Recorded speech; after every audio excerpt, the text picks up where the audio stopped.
வணக்கம் நண்பர்களே. ஆப்பிரிக்காவில் ஒரு அரசர் இருந்தார்.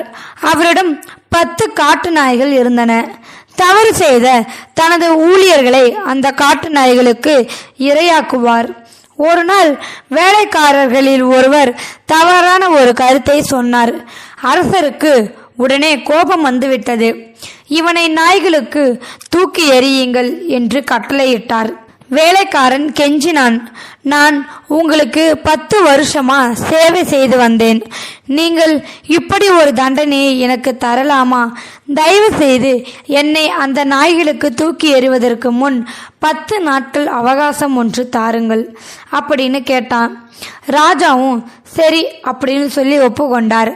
அந்த 10 நாட்களில் வேலைக்காரன் நாய்களை பார்த்து கொண்டிருக்கும் காவலரிடம் சென்று, அடுத்த 10 நாட்களுக்கும் நான் தான் அந்த நாய்களுக்கு சேவை செய்ய விரும்புவதாக கூறினான். காவலரும் ரொம்பவும் குழப்பமடைஞ்சாரு. ஆனாலும் சரின்னு ஒப்புக்கொண்டார். அந்த வேலைக்காரன் அந்த நாய்களுக்கு உணவளித்தான். அவற்றை சுத்தம் செய்தான். குளிப்பாட்டவும் தொடங்கினான். அவற்றிற்கு அனைத்து விதமான வசதிகளையும் வழங்கி அன்பு காட்டினான். 10 நாட்கள் முடிந்தன. வேலைக்காரனை தண்டிப்பதற்காக நாய்களிடம் தூக்கி எறியும்படி அரசர் உத்தரவிட்டார். அவன் தூக்கி எறியப்பட்ட போது அவை ஓடி வந்து அவனின் கால்களை நக்கத் தொடங்கின. இதை கண்டு அனைவரும் வியந்தனர். இதை பார்த்து திகைத்த அரசன், என் நாய்களுக்கு என்ன நடந்தது என்றான். வேலைக்காரன் பதிலளித்தான், நான் 10 நாட்களுக்கு மட்டுமே இந்த நாய்களுக்கு சேவை செய்தேன். அவை என் சேவையை மறக்கவில்லை.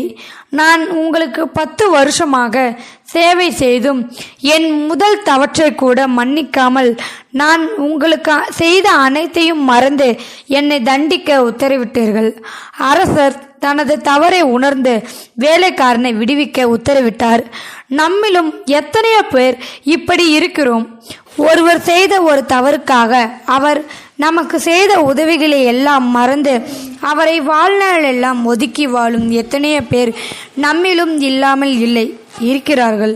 இந்த வீடியோவில் கருத்து உங்களுக்கு பிடிச்சிருன்னு நினைக்கிறேன். பிடிச்சிருந்தா லைக் பண்ணுங்க, ஷேர் பண்ணுங்க, கமெண்ட் பண்ண மறக்காமல் சப்ஸ்கிரைப் பண்ணுங்கள். தேங்க்யூ ஃபார் வாட்சிங்.